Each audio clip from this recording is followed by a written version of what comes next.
You may be seated.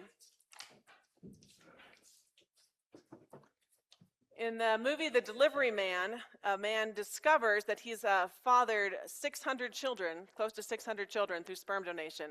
Not sure how he discovered it, if he gave them enough sperm to make 600 children, but in any case, the plot of the movie is that some of these kids want him to reveal his identity because he was anonymous, and so they are suing.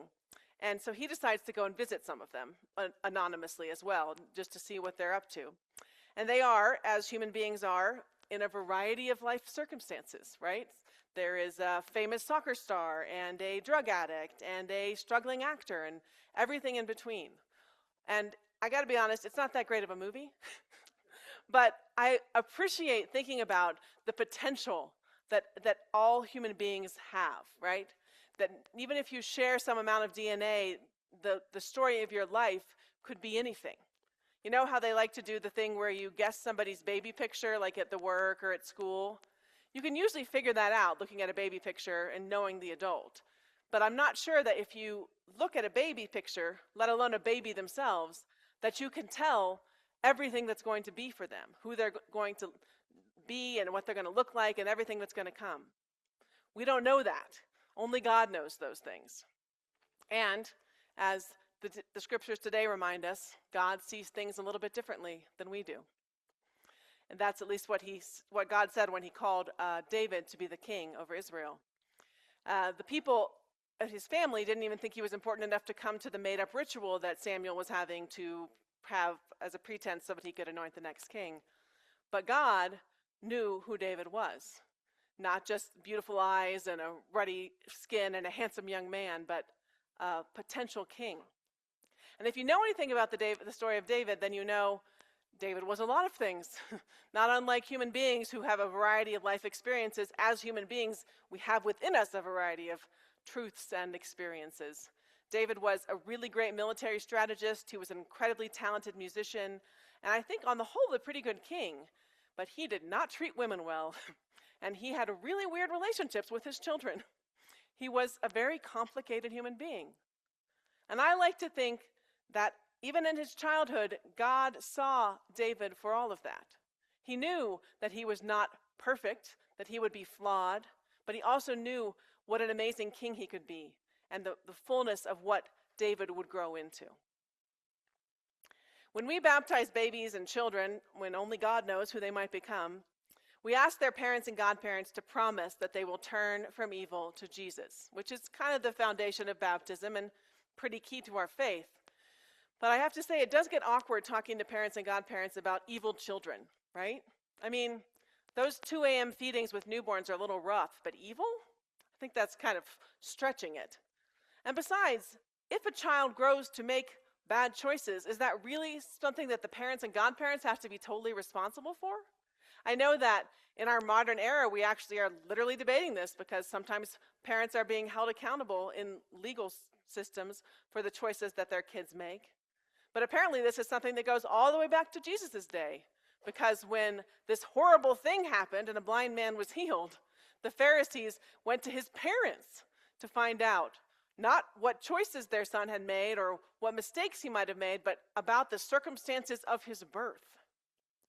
And as the Pharisees are running around trying to figure out who's to blame, Jesus says to them, "You're asking the wrong question." When bad things happen, or things that we pretend are bad that probably aren't that bad, which seems to be what's happening with the Pharisees, we want to know who's to blame, right? Whose fault is it? But Jesus was saying, that's not the question to ask. The question is, what do we do now? What is God showing us in this? How do we live from this moment? That's the questions that are the most important. That's the questions that Jesus was inviting us to ask. But the Pharisees couldn't see that. In fact, they couldn't see much of anything. I really like John's storytelling, but that part where they're like, "We're not blind, are we?" It's a little on the nose, don't you think? But then again, it might have been a sincere question. Because can we see the things we're blind to? Right? Do we know what our blindnesses are, what our weaknesses are, what the questions we're asking that we don't need to be asking, or the things that we're doing that we shouldn't be doing? Can we always see those things? Sometimes we really can't. In the 12 steps of recovery, the first step is admitting that you have a problem, right? And you probably do have a problem. It might not raise to the level of an addiction, and it might not be something that you should be blaming your parents for, or maybe you should. But the reality is all of us have at some point in our lives made some kind of mistake. And even now, there are probably things in our lives that we know we should be doing differently, but we're not.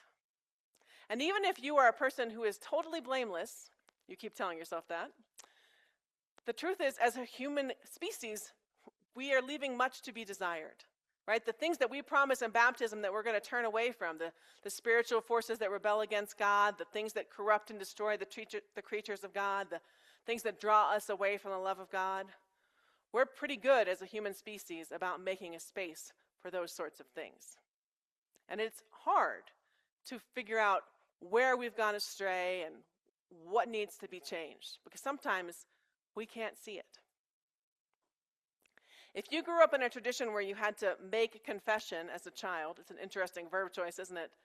Then you may have gotten the impression that the prayer of confession or the act of confession is something that's about trying to make you feel really bad about yourself, right? Kids are trying to come up with things when they're little, like, oh, I was mean to my sibling, I didn't clean my room, right? It's like, I mean, that's not great, but is that really a sin? But if you've known someone or had the experience of going into recovery or coming to an awareness of something that was happening in your life that isn't right, that needed to be changed, then you know that confession can be a powerful act. To just say, this is wrong and I see it. I'm doing something I don't want to be doing and I want to change. That can be the first step to taking a different approach in the way that you're living. When they're questioning the man who has been healed endlessly, he says to them, I don't know whether he's a sinner or not, but I was blind and now I see. The Pharisees, they want to argue about it for a long time. Did you notice how long that gospel reading was? But Jesus did something, right? He saw a man who was blind and he gave him sight. If you've ever seen the videos of people when they can hear for the first time or see for the first time, or even if you just know somebody who got glasses in elementary school and suddenly was like, whoa, there are leaves on the trees, then you know that something like that is real, right? It changes their life. And what happened between Jesus and that man changed his life. It changed his faith. It changed everything about him. He no longer had to beg on the streets. His life was transformed. And that is the invitation that Christ is offering to us. Confession and admitting to what is wrong in our lives doesn't have to be about shame or feeling horrible about ourselves. Sometimes the message of God is just like a nice, gentle nudge. Sometimes it's like an anvil on your head, a lot of times. But God calling to us to change our lives isn't about saying, you're bad and you should be ashamed of yourself. It's about God saying, I know who you are. I see the fullness of who you are and who you could be. And I want something more from you. Paul says what is done in the dark will be brought to the light.